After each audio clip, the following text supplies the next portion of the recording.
Oh, you covered it, Jim. Come on, Jim. All day long. You gave long. it the bare modicum of coverage, and then you went on to trashing Trump or some conservative cause. I was at the White House covering the first Trump administration when they had rioting outside of the White House. I mean, that was covered on CNN. What you're saying, this is not Fox, Congressman. You can't just spin a tail and pull the wool over people's eyes. Yeah. This is CNN. This is the news. We are asking you to come on and tell the truth.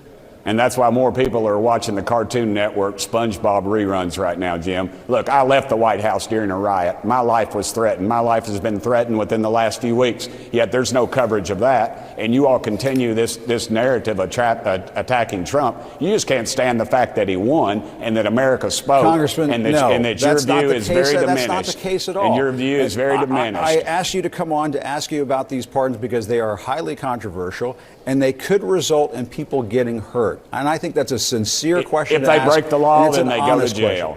If they break the law, went to then jail, they go to and then jail. the president let them out of jail. And all I'm asking you is for you to say that if you feel it's wrong, say it's wrong. That's the key. They did go to jail. And under these Soros-backed DAs all across the country, these people are walking for much more heinous crimes than this. That was Jim Acosta speaking with the probably very regretful Tim Burchett, who arrived to this interview with only one weapon in his arsenal: whataboutism. And so when he was asked the very basic question about whether he supports Donald Trump's pardon of people who beat the shit out of cops on January 6th, he quite literally cannot bring himself to answer the question, but rather qualifies his response by pointing out unrelated events. Here's the thing. If you can't say that you think it's bad to let people who kick the shit out of cops out of prison, then you support the people who kick the shit out of cops. Just, for starters.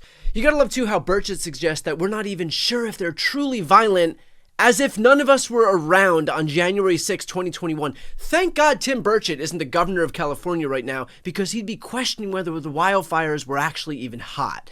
I get that Republicans are hell-bent on rewriting history and pretending that January 6th didn't happen because it's politically inconvenient for Republicans, but revisionist history is not going to manifest some new reality into existence.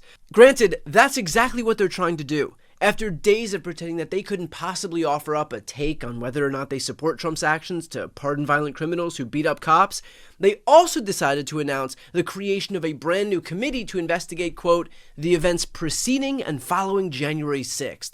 So we've got before January 6th and we've got after January 6th. Weird how Republicans don't want to talk about January 6th itself. I guess we're only left with one explanation, that it simply didn't happen. Convenient, huh? In fact, I spoke to Mark Elias about exactly this issue, and here's what he had to say. Look, this is going to be bad politics for House and Senate Republicans, but Donald Trump doesn't care about them. Donald Trump only cares about himself. It has always been bad politics for Republicans to focus on election denialism. It has always been bad politics for them to try to defend January 6th. The only reason why the Republican Party is obsessed with relitigating the 2020 election and now relitigating the violent insurrection on January 6th is because Donald Trump's fragile little ego can't handle the reality that he lost in 2020 and then the consequences that flowed from it. So yeah, it's bad politics for them, but they are supplicants. They have surrendered their dignity to this guy.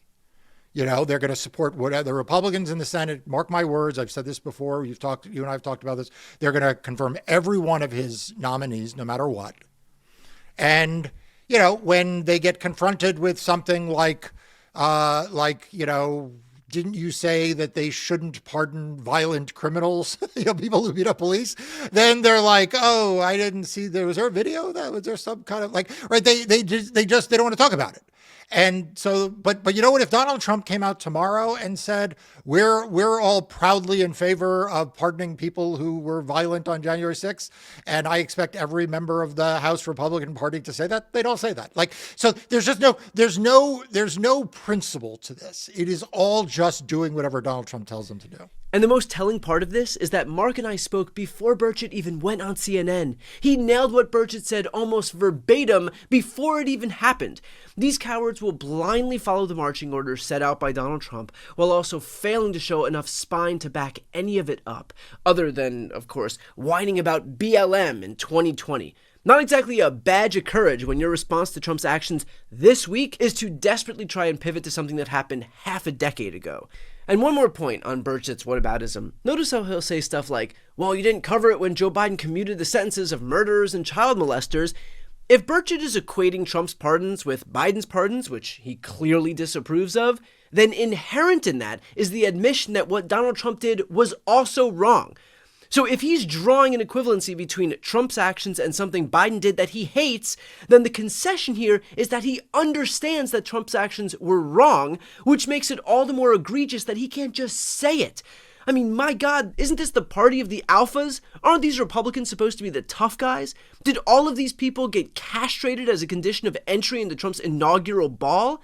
Congress is supposed to be a co-equal branch of government, and yet these grown-ass men are so afraid of Donald Trump that they would rather lather themselves up in fish guts and jump into a shark tank than be able to say one ill word of the God King in public. As far as courage goes, this isn't quite storm the beaches of Normandy, is it? And yet, none of this should surprise anybody. These people joined the circus, and now they're stuck listening to the ringleader. And now, in day 3 of Trump's presidency, I'd like to extend a big congratulations to the Back the Blue Party for freeing hundreds of violent criminals who beat the shit out of cops. If you're trying to establish your brand new brands quickly for the American people, it's working, just not in the way that you'd wanted.